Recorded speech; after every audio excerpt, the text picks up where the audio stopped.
So నిజంగా మీరు miss అయిన నిజంగానే ఆ 1,00,000 ఓట్లు దాకా మీరు ఏదైతే చిల్లరనుకుంటున్నారో అవన్నీ నిజంగా ఒకవేళ ఉండుంటే ఈరోజు ఇంకా కాన్ఫిడెన్స్గా ఉండేవారా మీరు ఒకవేళ పడి ఉంటే మీకు? అయ్యా నేను మీకు ఒకటే మాట చెప్తాను నాన్న, నా కాన్ఫిడెన్స్ని ఒక ఓటు వెయ్యడమో ఇది 18 times వికాస్ రాజ్ ఎలక్షన్ పక్కన 18 సార్లు 18 సార్లు ఫోన్ చేశాను ఆయన, ఎత్తలేదు. కానీ నా ఎఫ్ఐఆర్కి ఎస్ అనే టైం ఉంది ఆయన దగ్గర. 18 times ఆయన ఎత్తకపోయేసరికి నేను ఏం చేస్తాను ఆయన చెప్పండి. 13 May మీకు డేట్ కూడా ఉంది చూడండి. 18 times ఫోన్ చేశాను నేను ఆయనకి. పోలీస్ వాళ్ళేమో మాకు ఇన్స్ట్రక్షన్స్ లేదు అంటారు, కనీసం లిఫ్ట్ చేసి సమాధానం కూడా లేదు, ఏం లేదు. మెసేజెస్ పెట్టాను, అయ్యా అన్యాయంగా డిలీట్ చేశారు అయ్యా ప్లీజ్ చూడండి, మీరు టెక్స్ట్ మెసేజెస్ పెడుతున్నా, ఫోటోగ్రాఫ్స్ పెడుతున్నా. No he did not. Okay.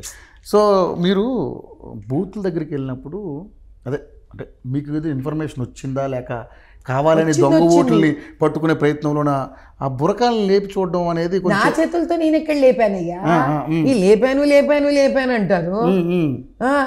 అసలు ఇది తప్పు మాట కదా, నేను చెయ్యకుండానే వాళ్ళే తీసి చూపించారు. పోలీస్ లేడీ ఉండింది అక్కడ, ఆమె నేను చూడనని చెప్పేసింది. మా అమ్మ చెప్పింది, ప్రిసైడింగ్ ఆఫీసర్ని అడిగాం ఎందుకండి అక్కర్లేదనింది. మరి నువ్వు ఏజెంట్ చూస్తాడుగా, మరి నేను అసలు క్యాండిడేట్నే కదా, నేను లేడీనే కదా. అవును అమ్మా ప్లీజ్ నీ ఐడి చూపించు, ఒకసారి ఫేస్ చూపించమ్మా అంటే వాళ్ళు ఇట్లా ఎత్తి చూపించినారు.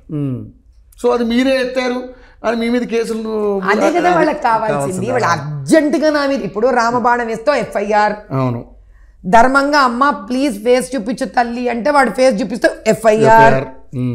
నువ్వు న్యాయబద్ధంగా ఏందయ్యా మా పిల్లల్ని ఇట్లా ఎత్తుకొచ్చేసావు, 500 meters వెనక కదా నాయన వాళ్ళు ఉన్నారు, ఇది ఎక్కడ అన్యాయం అంటే ఇంకో ఎఫ్ఐఆర్. అంటే మనము ల్యాండ్లు కబ్జాలు చేయక్కర్లే, గుండాలు పెట్టి కొట్టించక్కర్లే, ఇవన్నీ చేసిన వాడికి ఉండవు ఎఫ్ఐఆర్. అట్లా మాబ్ వేసుకొని తిరిగిన వాడు అమ్మ నా బూతులు తిట్టి వీళ్ళందరి మీద ఉండదు. నువ్వు న్యాయం కోసం పోరాడితే నీకు ఇది ఎఫ్ఐఆర్, నువ్వు ధర్మంగా నిలబడితే నీకు ఎఫ్ఐఆర్, నువ్వు నిజం మాట్లాడితే నీకు ఎఫ్ఐఆర్. అది అట్లా వాడుతుంది ఇక్కడ ఉన్న రజాకార్ పోలీస్ జులుము. అండర్ కాంగ్రెస్ అండర్ ఎంఐఎం కలిసిపోయి నువ్వు మాట్లాడితే నీ మీద ఎఫ్ఐఆర్ వేస్తారు, నువ్వు మాట్లాడకూడదు. వాళ్ళకి లొంగిపోయి వంగిపోయి. కాంగ్రెస్ ఉందనుకుంటున్నారు లేకపోతే బీఆర్ఎస్ పార్టీ ఉందనుకుంటున్నారు? ఇప్పుడు ఇంకా బీఆర్ఎస్ ఉంది, బీఆర్ఎస్ ఉన్నాడు, బీఆర్ఎస్ అట్లే చేసింది.